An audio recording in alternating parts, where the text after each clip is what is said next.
Guys, what is the most terrifying event you have experienced and have never told? I was wandering around my neighborhood when I was about 8 years old. I saw a neighbor dead flat on the floor covered in a white blanket and a baseball bat next to him. I saw how the blood traveled through the tile cracks on the sidewalk floor. As a little kid, watching two of our neighbors fighting in our front yard that escalated into physical violence. Both were very drunk and completely nude. The feeling of loneliness and helplessness when you're a little boy and your parents are fighting, arguing, screaming for divorce and there's nothing you can do.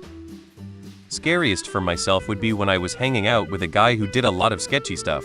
Apparently he stole a bunch of stuff from somebody, and while I was with him those two guys ran into us and had guns to both of our heads. Ended up letting me go after they took my phone. But they took my friend and long story short they ended up burning his house down for it. Nobody was hurt in the fire, but still pretty crazy. Was sleeping in a hotel room, dreaming I saw a guy with eyes closed. Got scared for some reason and made myself wake up. When I wake up the dream is gone, but the guy remains. Only now his eyes are open, looking directly at me from behind the bed. We stare at each other, before he slowly walks past the corner and is gone. I stood up, checked the door locked, and examined every inch of my hotel room, but it was no one there. I don't believe in ghosts and I know what sleep paralysis is. But I thought when I had sleep paralysis I would be, paralyzed. I could move since I sat up in bed when I saw him. My GF was sleeping beside me, so I just tried to fall asleep again telling myself it wasn't real. I know it's sleep paralysis. When I tried to fall asleep a gentle touch pushed me from the other side of the bed. Not the side my GF was sleeping. I ignored it and kept trying to sleep. Eventually I did. It's been with me ever since. Weirdest thing I ever experienced. My boss, a coworker, and I were standing at a surface table measuring something when, out of nowhere, the quarter-ton table shifted about 6 inches at one corner across the concrete floor with a loud screech like someone had just grabbed it and shoved it aside. We all froze and looked at each other, silently asking, did that really just happen? We were coming home from deployment riding on a C-5 that was fully loaded. I was asleep, but was awakened when the plane just suddenly dropped. It felt like an eternity and I was lifted out of my seat. There were not many people on the plane, so we had rows to ourselves, and were laying down and not buckled in. After what felt like forever I was suddenly thrown back in my seat while the plane lurched back up. My friend, who was across the aisle, and I just stared at each other scared out of our minds and sweating. We had to divert to Thailand cause of a possible overg on the aircraft. One of our fighter pilots that was up in the cockpit at the time was screaming at the pilot of the C-5. Apparently he flew through a cloud? Our guy mentioned to him he should flown around it, but the dude said no, well be alright. I have been absolutely terrified of flying since then. I was driving along a highway at about 80 kph, it was night, and I had my family with me. Up ahead there was a truck with its left turn signal on. No big deal, it was stopped. When all of a sudden it was in my lane. It literally launched into my lane because it was stuck from behind by someone who didn't notice the signal or brake lights.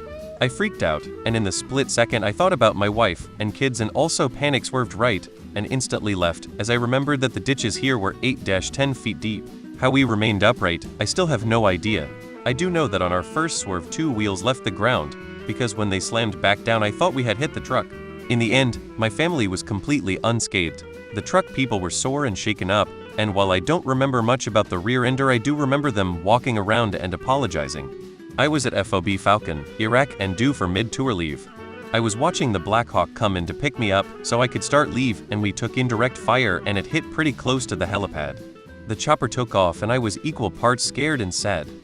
My dad lived in a war-torn part of Northern Ireland. At the ripe age of 12 he was held hostage and scared for life. My ex slamming my head into the toilet after screaming in my ear for 30 mins while I tried to get away from him. As a girl, harassment on empty streets from a stranger following me happened 2 times. Also an ex harassing me and my family online for a prolonged period of time. I was out hiking with my dad and brother, and we heard screaming from nearby. He went to check it out and saw a group of men with guns and 2 others guys that looked like they were beaten up heavily. After a couple of mins we were talking amongst ourselves and heard gunshots. When we looked back the 2 guys were dead. We immediately left and haven't told a soul since. It's been 4 years. A few years ago, I forgot how old I was, but my grandmother who was really old got into a car accident with a family of 4, 2 kids, a mother, and a father. The father and my grandma survived, but the others weren't, so lucky. I don't know why I had to go and see it, but looking back on it and knowing there were 2 decapitated children and a crushed woman in that mangled car still makes my skin crawl. I nearly died at birth from birth complications. Scariest for myself would be when I was hanging out with a guy who did a lot of sketchy stuff.